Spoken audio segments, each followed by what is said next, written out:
Eternal Secret King, Chapter 511. Bab 511 Kebenaran. Mengetahui bahwa reruntuhan kian besar bukanlah tempat yang bersahabat, Suzimo tidak berani ceroboh dan turun perlahan ke perbatasan. Dia hanya menuju setelah memeriksa lingkungan. Bahkan ibu kota semegah itu kini tinggal puing-puing dan tembok yang rusak berubah menjadi reruntuhan. Saat dia berjalan melintasi lumpur dan puing-puing, Suzimo menjadi emosional. Baik itu kultivasi keabadian atau iblis, alasan mengapa sebagian besar kultivator berkultivasi adalah karena kata umur panjang. Namun, siapa yang bisa menahan kekuatan waktu? Di zaman kuno, ada banyak kaisar dan tokoh dan patriark perkasa yang tak terhitung jumlahnya. Tapi sekarang, semuanya hilang, hanya menyisakan legenda. Suzimo tidak tahu banyak tentang reruntuhan kian besar dan dia juga tidak berani maju terlalu cepat.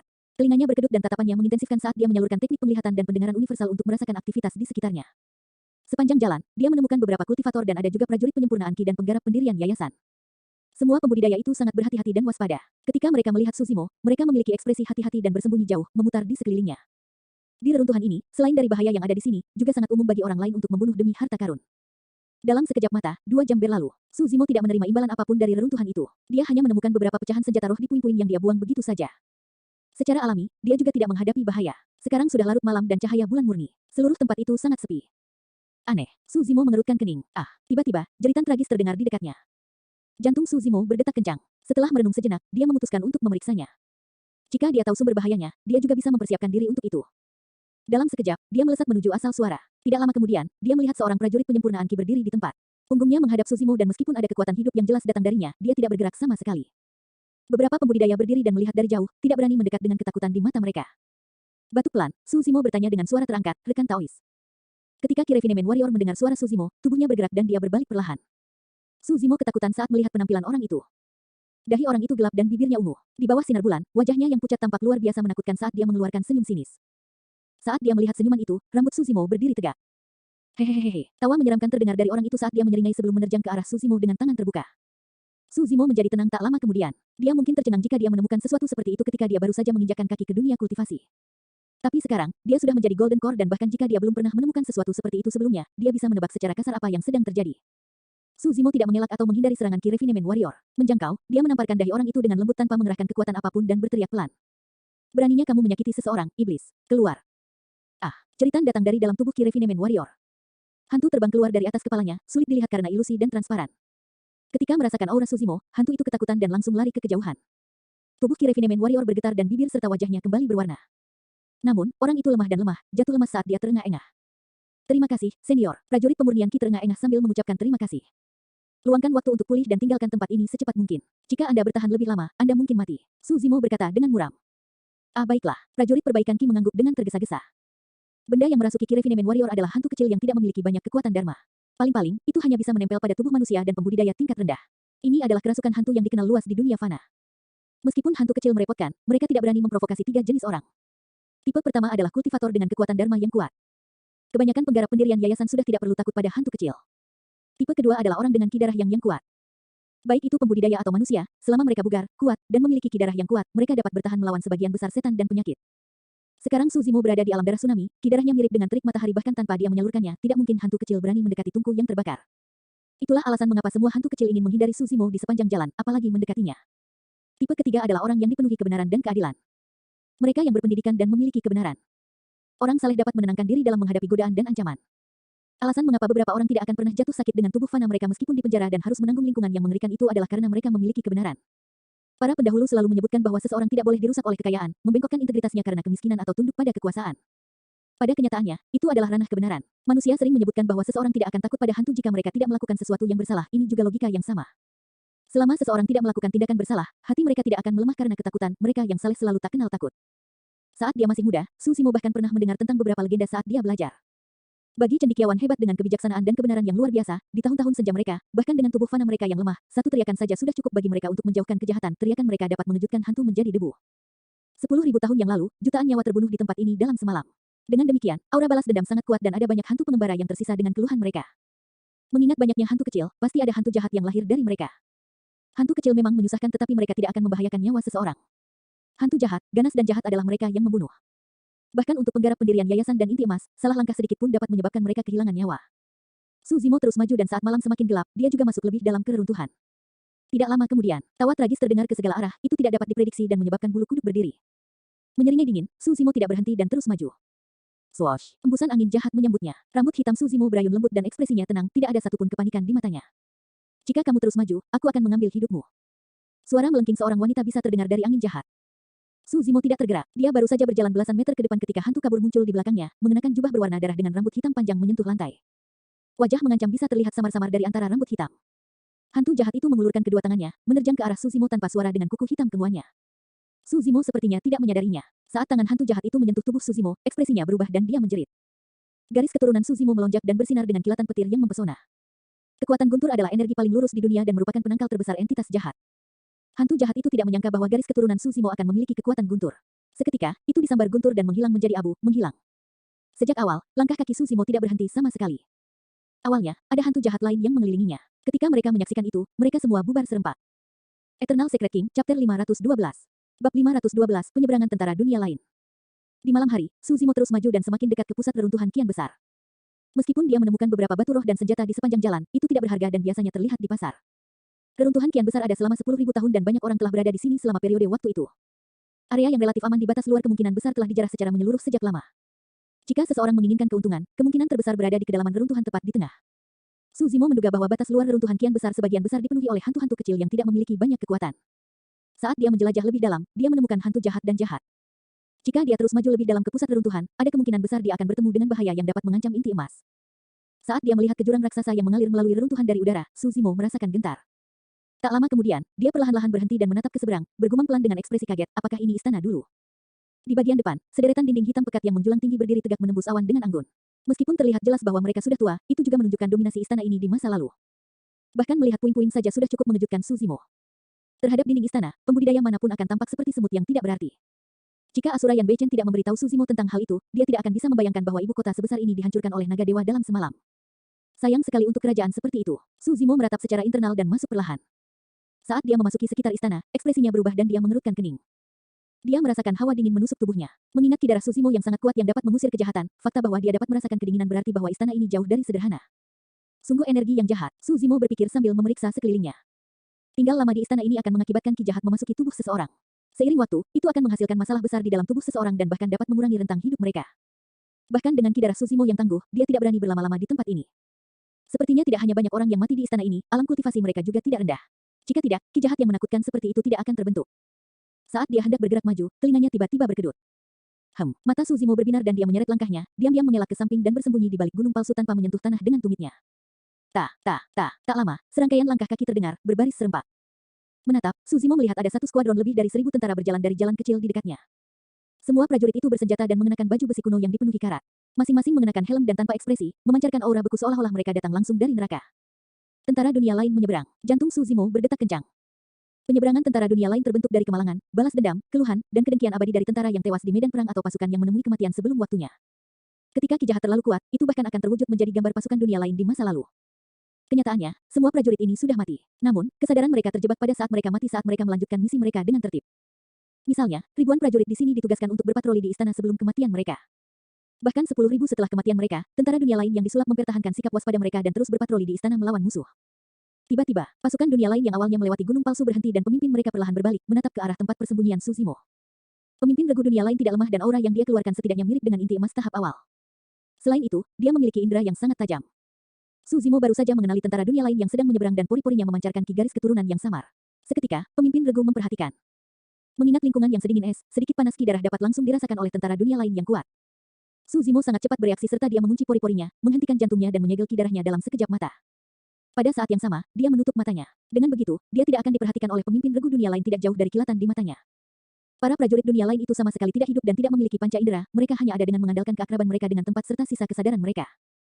Mata pemimpin regu dunia lain bersinar dengan kilatan merah setan dan bertahan lama di area Su Zimo. Ketika dia tidak melihat sesuatu yang tidak biasa, dia berbalik dan memimpin pasukannya untuk terus berpatroli. Setelah tentara dunia lain pergi, Su Zimo menghela nafas lega dan melesat keluar dari balik gunung palsu. Mengingat kekuatannya saat ini, dia tidak perlu takut pada para prajurit dunia lain itu. Namun, jika dia terlibat dalam pertempuran dengan mereka, tentara dunia lain dari bagian lain istana pasti akan tertarik oleh keributan itu. Pasukan patroli belakang memiliki lebih dari 1.000 pasukan. Kalau begitu, pasukan istana ini pasti berjumlah jutaan. Itu jumlah yang sangat besar. Jika para prajurit dunia lain itu menyerang tanpa henti, Su Zimo akan terlibat dalam pertempuran yang sulit. Jika ada keberadaan yang tak terbendung di dalam prajurit dunia lain, dia pasti akan berada dalam bahaya. Namun, dengan inner core-nya yang kental, Su Zimo memiliki kekuatan pendengaran universal dan akan menghindari tentara dunia lain yang berpatroli. Bagi orang lain, istana ini adalah tempat berbahaya dengan bahaya mengintai di mana-mana. Namun, itu bukan apa-apa bagi Suzimo. Lambat laun, ia memasuki kedalaman istana. Dengan begitu banyak tentara dunia lain yang berkumpul di istana ini mencegah inti emas biasa memasuki kedalaman, ada kemungkinan besar harta karun besar bisa disembunyikan di dalamnya. Saat dia terus maju, Suzimo secara bertahap menyadari ada sesuatu yang salah. Sesuatu sepertinya telah terjadi di dalam istana. Ada pasukan dunia lain yang berkumpul menuju utara tanpa henti. Gedebuk, gedebuk, gedebuk. Suara derap seperti guntur saat tanah berguncang. Dalam penglihatan Suzimo, bahkan ada ribuan penunggang kuda yang menyerbu ke utara dengan niat membunuh yang ganas dan aura gelap. Ada penyusup lain yang memperingatkan tentara dunia lain. Suzimo menyimpulkan hampir secara instan. Suara pembunuhan, teriakan, dan derap kuda bercampur di sisi itu. Gema pembunuh mengguncang langit. Kecuali mereka memiliki sarana yang luar biasa, mereka harus berdoa untuk bertahan melawan pengepungan begitu banyak tentara dunia lain. Suzimo tidak memiliki energi untuk menyelamatkan siapapun yang tidak dia kenal. Saat dia akan mengubah arah dan menuju ke arah lain, dia berseru pelan dengan ekspresi terkejut. Tidak baik, telinganya berkedut sedikit dan dia terkejut, bergegas menuju utara tanpa ragu-ragu. Eternal Secret King, Chapter 513. Bab 513, terjebak di istana. Di malam hari, di dalam istana kian besar, suara pembunuhan mengguncang langit. Aura dunia lain di sekitarnya sangat besar dan deras, hampir menelan seluruh langit. Xuan Yi, ayo pergi. Kita tidak bisa bertahan lagi. Orang yang berbicara adalah seorang wanita parubaya yang cantik bermandikan keringat manis. Talisman rune bersinar di tangannya saat dia membuangnya, berhamburan seperti kupu-kupu, seolah dia memiliki persediaan yang tak ada habisnya. Wanita parubaya yang cantik itu adalah master puncak dari puncak jimat puncak etiril, inti emas yang disempurnakan, Liu Hui. Di samping Liu Hui, dua inti emas lainnya melepaskan seni roh dan pedang terbang, bertarung melawan tentara dunia lain di sekitarnya. Mereka berdua masing-masing memiliki beberapa luka dan tampak pucat, sepertinya tidak bisa bertahan lebih lama lagi. Salah satunya adalah Master Araipik, Xuan Yi. Orang lain mengenakan satu set jubah putih yang dibasahi darah. Memegang pedang hijau sepanjang 3 kaki, dia mengungkapkan ki pedang dingin bertepi dan merupakan seorang pembudidaya pedang. Mereka bertiga mengambil tempat masing-masing dalam formasi segitiga dan kaki mereka bergerak terus-menerus, saling memandang. Namun, ada terlalu banyak tentara dunia lain yang menyerang dari segala arah, seolah-olah mereka tidak ada habisnya. Gelombang demi gelombang, mereka menerjang ke depan dan menyerang Xuan Yi dan dua lainnya berulang kali. Mereka bertiga berada di ambang kematian. Sambil menggertakkan giginya dengan ekspresi marah, Xuan Yi hanya bisa berkata dengan muram, mundur. Mungkin tidak akan mudah bagi kita untuk mundur sekarang. Penggarap pedang berjubah putih berkata dengan lembut dengan ekspresi yang mengerikan. Mereka bertiga menyebabkan keributan dan tentara dunia lain menyerbu dari bagian lain istana terus-menerus. Para prajurit dunia lain yang datang kemudian sangat kuat. Awalnya, tentara dunia lain yang berpatroli hanya pada tingkat kekuatan inti emas tahap awal dan menengah. Tapi sekarang, ada prajurit dunia lain Golden Core tahap akhir yang bergabung dalam keributan. Situasi berubah lebih mematikan. Mereka bertiga mundur tanpa henti tetapi terjebak oleh tentara dunia lain yang tak ada habisnya. Seolah-olah mereka terjebak di rawa dan kesulitan bergerak, kecepatan mereka menjadi semakin lambat. Semakin lama hal-hal berlarut-larut, semakin buruk situasinya bagi mereka. Ketiganya terluka. Meskipun mereka mengkonsumsi obat mujarab berulang kali, mengingat fakta bahwa mereka berada di lingkungan yang penuh dengan ki jahat, luka mereka tidak dapat sembuh dan berdarah terus-menerus. Selain itu, ki jahat memasuki tubuh mereka melalui luka mereka dan seiring waktu, kerusakan meridian, dantian, dan garis keturunan mereka akan meningkat dan semakin memburuk. Pada akhirnya, bahkan jika mereka bertiga tidak terbunuh oleh tentara dunia lain yang menyerang, meridian dan inti mereka akan dibekukan oleh ki jahat dan mati dengan tahu mereka dibubarkan. Apalagi, di antara mereka bertiga, kondisi Liu Hui sudah sangat memprihatinkan. Bibirnya keunguan dan langkah kakinya lamban. Energi rohnya benar-benar dikeluarkan dan inti emasnya diselimuti oleh ki jahat, yang akan jatuh kapan saja dengan kesulitan beredar. Meskipun formasi segitiga mereka hebat, itu tidak akan berfungsi jika salah satu dari mereka jatuh. Pada saat itu, keadaan akan menjadi lebih buruk bagi mereka bertiga. Kilatan darah muncul. Liu Hui mendengus dan luka parah muncul di perutnya saat darah mengalir tanpa henti. Ekspresi Xuan Yi berubah drastis dan dia maju selangkah, mendukung Liu Hui yang akan jatuh. Melambaikan jubahnya, dia mengeluarkan sejumlah besar energi roh yang memukul mundur tentara dunia lain yang datang, mendorong mereka seperti kartu domino. Ziyue, keluar dari pengepungan dengan sekuat tenaga. Saya akan menutupi bagian belakang. Ketika dia melihat luka pada Liu Hui, Xuan Yi mengerutkan kening dan sedikit kegilaan terlihat di matanya. Menamparkan tas penyimpanannya, Xuan Yi mengeluarkan beberapa ramuan dan melahapnya dalam satu suap. Pada saat yang sama, dia memanggil 12 pedang terbang kelas tertinggi. Dentang, dentang, pedang bergetar dan berdengung tanpa henti. Formasi pedang heksagonal, inti emas Xuan Yi disalurkan ke batasnya dan sudah berdenyut kesakitan. Mengontrol 12 pedang terbang, dia menyihir dua formasi pedang heksagonal dan memblokir tentara dunia lain yang datang dari belakangnya. Dua formasi pedang heksagonal muncul di udara dan bersinar terang dengan cahaya yang mempesona. Bang, bang, bang. Lebih dari 10 tentara dunia lain menerjang. Ketika mereka menyerang formasi pedang heksagonal, mereka berubah menjadi abu dan menghilang di udara. Xuan Yi tidak memiliki fenomena Golden Core, namun, dia adalah master formasi pedang. Dengan formasi pedang heksagonalnya, dia cukup kuat untuk melawan beberapa fenomena inti emas. Di depan, pembudidaya pedang berjubah putih menghirup udara dalam-dalam dan menelan beberapa eliksir generasi roh. Membiarkan raungan panjang, pedang di tangannya bergetar saat dia berteriak, fenomena inti emas, hujan pedang etiril. Peter Pater, rintik hujan turun tanpa henti. Hujan turun di belakang pembudidaya pedang berjubah putih dan menuangkannya lebih deras dan lebih padat, bersinar dengan kilau ketajaman yang tak ada habisnya. Puff, puff, puff. Banyak prajurit dunia lain di depan jatuh ke tanah satu demi satu setelah tertusuk oleh hujan pedang, berubah menjadi ki jahat sebelum menghilang. Paling tidak, beberapa ratus tentara dunia lain lenyap dengan keluarnya fenomena inti emas. Di depan, ruang kosong yang luas mulai terlihat. Ayo pergi. Kultivator berjubah putih itu berteriak dan menyerang lebih dulu dengan pedangnya, membuka jalan ke depan. Xuan Yi menggendong Liu Hui dengan tangannya dan mengikuti dari belakang. Mereka belum jauh ketika suara derap kaki terdengar di belakang, bergemuruh seperti guntur. Bahkan tanah mulai berguncang tak terkendali, seolah-olah ribuan pasukan menyerbu. Hati-hati, ekspresi kultivator berjubah putih berubah. Para prajurit dunia lain di depan tampaknya telah menerima semacam perintah saat mereka berpencar secara serempak.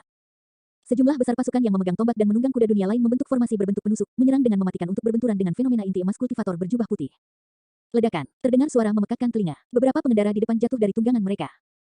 Namun, fenomena hujan pedang etiril juga menunjukkan tanda-tanda jatuh.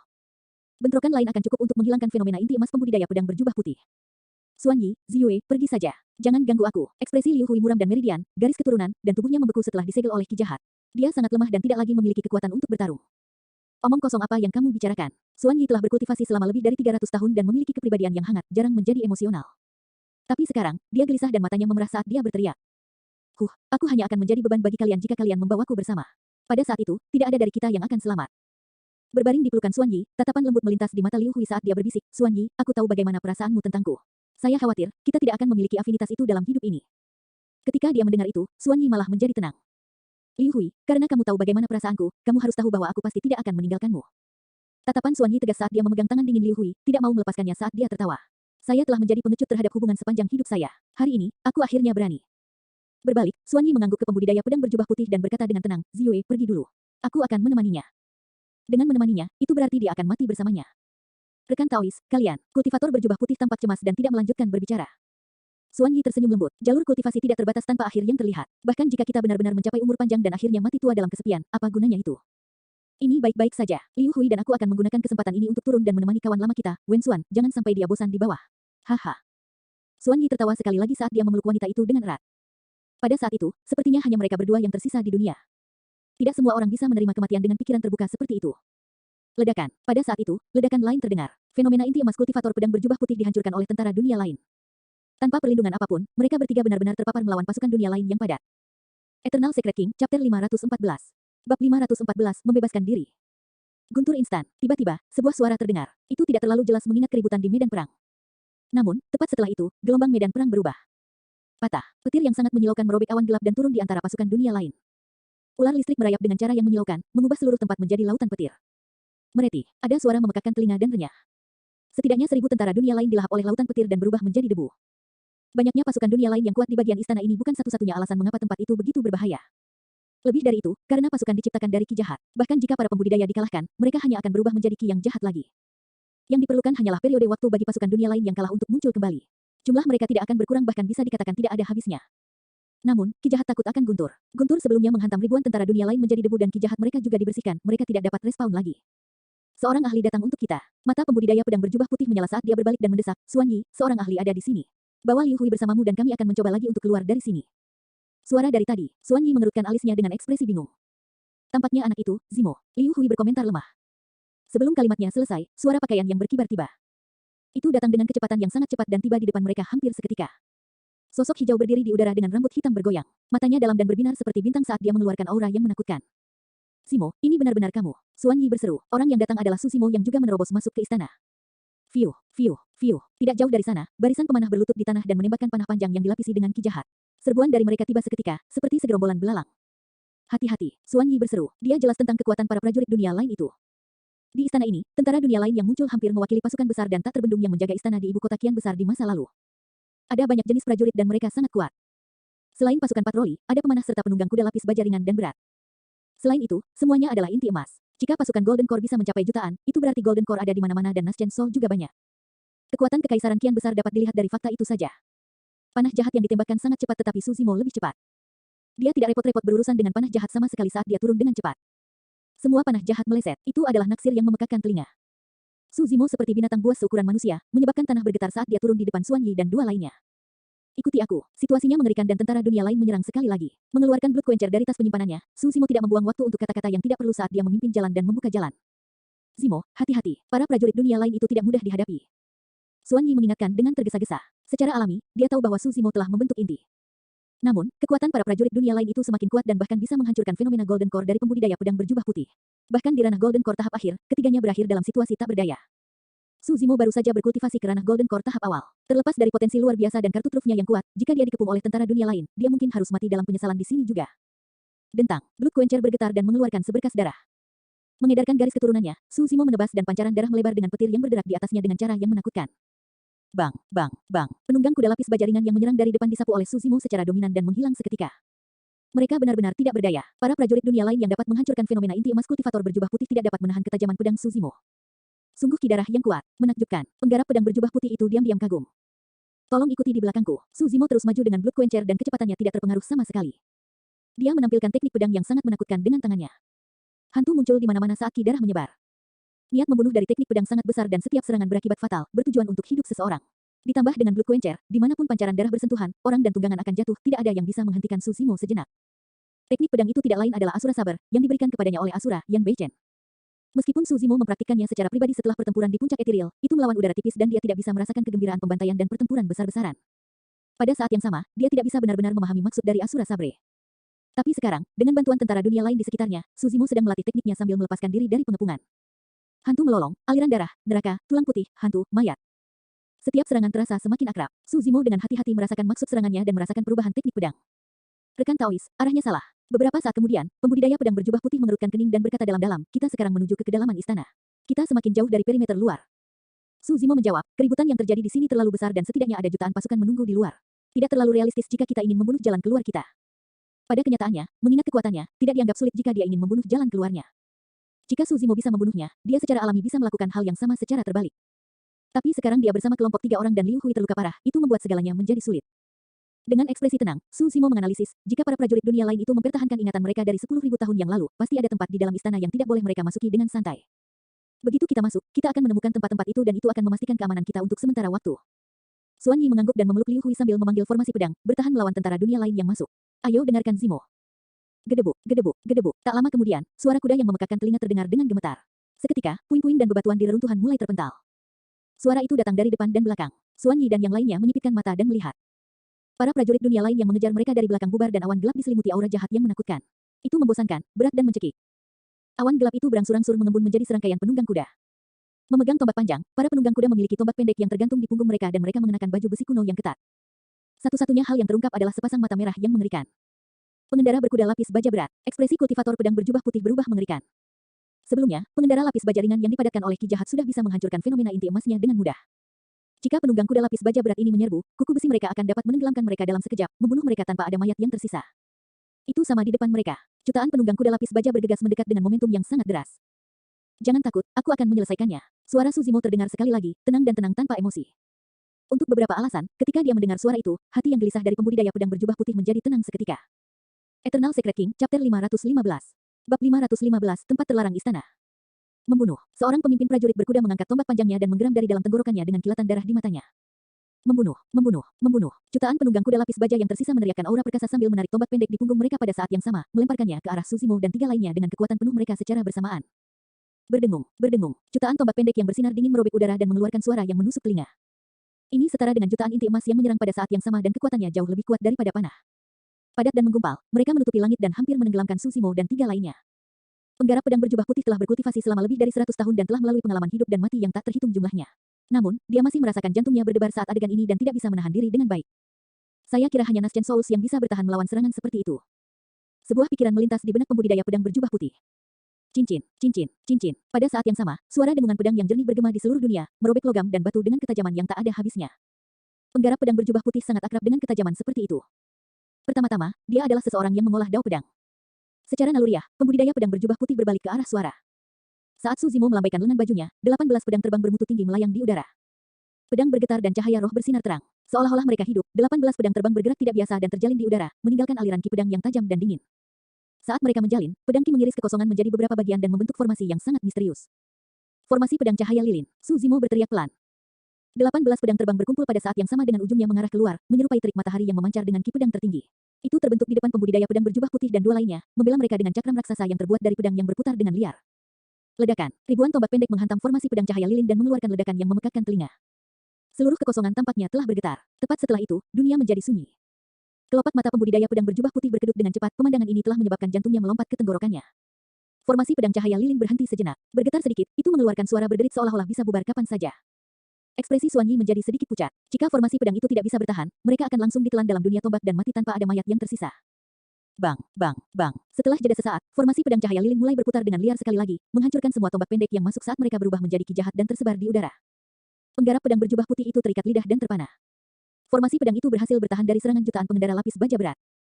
Pertempuran puncak etiril menyebar di dalam wilayah Zou besar dan dia juga telah mendengar tentang monster yang menjelma dari puncak etiril yang berada di ranah pendirian yayasan ekstrim dan dapat membunuh di luar levelnya. Namun, dia benar-benar tidak berani percaya bahwa Su Zimo akan memiliki kekuatan yang begitu mengerikan dengan satu serangan. Formasi pedang cahaya lilin memiliki 9 tingkat. Level 1 membutuhkan 9 pedang terbang, level 2 membutuhkan 18 sedangkan level 3 membutuhkan 27. Su Zimo telah memahami formasi pedang cahaya lilin ke level 3. Namun, dia baru saja membentuk intinya dan belum berhasil menyempurnakan pedang terbang baru. Salah satu alasan perjalanannya ke reruntuhan kian besar adalah agar dia bisa mencari api roh bawaan yang legendaris dan menyempurnakan 27 pedang terbang baru. Setiap pedang terbang tambahan meningkatkan kekuatan serangannya. Peningkatan kekuatan 9 pedang tambahan bersama dengan kekuatan formasi pedang tak terlukiskan dan kekuatannya akan menakutkan. Sementara pembudidaya pedang berjubah putih itu terkejut, Su Zimo tidak senang. Formasi pedang cahaya lilin level 2 hanya dapat digunakan untuk pertahanan secara pasif dan hampir hancur berkeping-keping. Jika dia bisa membuat formasi pedang cahaya lilin level 3, itu bahkan bisa menyerang ke depan dan mencincang jutaan pengendara lapis baja berat menjadi abu, apalagi tombak jahat. Dengan formasi pedang cahaya lilin yang menghalangi di belakang, penunggang kuda lapis baja berat tidak dapat mendekati mereka untuk saat ini. Di depan, sebelum penunggang kuda lapis baja tiba, Su Zimo mengambil inisiatif dan menggabungkan ibu jari dan jari tengahnya untuk membentuk segel tangan yang tidak jelas dari biara-biara Buddha. Segel penindasan iblis, ki jahat hitam pekat di langit mulai menyebar, seolah-olah mereka merasakan sesuatu. Ledakan, terdengar suara memekakkan telinga. Telapak tangan emas turun dari atas, memancarkan kecemerlangan keemasan yang merobek langit. Arus kekosongan yang represif mulai melonjak menuju pengendara lapis baja yang berat dengan cara yang menakutkan. Cahaya keemasan menyebar dan ki jahat mulai menghilang, mirip dengan pertemuan salju dengan matahari yang terik. Kekuatan darmik dari biara-biara Buddha adalah penangkal kejahatan terbaik.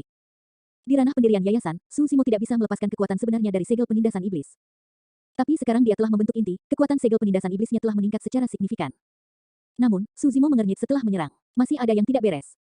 Meskipun kekuatan segel penindasan iblis telah meningkat secara signifikan setelah dia tiba di alam inti emas, Su Zimo masih bisa merasakan bahwa dia belum melepaskan potensi sebenarnya dari segel penindasan iblis. Dibandingkan dengan segel penindasan iblis yang ditampilkan oleh pendeta dari biara Buddha di Buddha Bed, segel penindasan iblisnya masih kalah baik dalam hal kekuatan, atau niat. Sebelum dia bisa merenung lebih jauh, Fin Suppression Seal sudah turun. Ledakan, telapak tangan raksasa itu menghantam tanah dengan keras dan tentara dunia lain yang tak terhitung jumlahnya dihantam menjadi debu saat ki jahat mereka dimurnikan oleh Fin Suppression Seal. Di depan, area kosong seukuran telapak tangan terbentuk. Semua prajurit dunia lain berhenti sejenak di jalur mereka, tidak berani maju seolah-olah mereka terpana oleh kekuatan segel penindasan iblis. Su Zimo terus maju di malam yang berkabut dan dengan penglihatannya yang kuat, dia samar-samar melihat bangunan bobrok di depan. Cukup banyak tentara dunia lain berputar di sekitar struktur tetapi tidak satupun dari mereka masuk. Ada banyak tempat terlarang di dalam istana yang bahkan pasukan yang menjaga istana tidak bisa menginjakkan kaki dengan santai. Ayo pergi ke sana. Su Zimo menunjuk ke depan dan melangkah dengan langkah besar. Penanam pedang berjubah putih dan Xuan Yi yang membawa Liu Hui mengikuti dari belakang. Seolah-olah mereka dapat merasakan bahwa kelompok Su Zimo ingin memasuki bangunan tersebut, lebih banyak tentara dunia lain mengerumuni mereka dan menyerang dengan liar. Su Zimo mengubah kekuatan pedangnya, berubah dari teknik pedang yang menyeramkan dengan ki darah yang deras menjadi aura agung dengan ombak yang bergemuruh. Satu tebasan menyebabkan arus balik, ditambah dengan suara tsunami, kekuatannya sangat mengerikan. Bahkan serangan yang dibentuk oleh pengendara lapis baja berat tidak bisa menghentikan langkah Su Zimo. Di belakang, formasi pedang cahaya lilin membela mereka. Di depan, Su Zimo mengayunkan Blood Quencher dengan gerakan besar. Counter Current, Raging Tides, Vortex, dan Ripple, Su Zimo bertarung ke segala arah dan menerobos lapisan rintangan, akhirnya membawa Xuan Yi dan dua lainnya bersamanya ke dalam struktur. Tentara dunia lain yang tak ada habisnya di belakang mereka melonjak. Namun, semuanya berhenti di rel ketika mereka tiba di depan bangunan. Tak satu pun dari tentara dunia lain yang berani mengambil satu langkah pun. Ketika mereka melihat itu, pembudidaya pedang berjubah putih dan Xuan Yi menghela nafas lega, akhirnya menjadi tenang.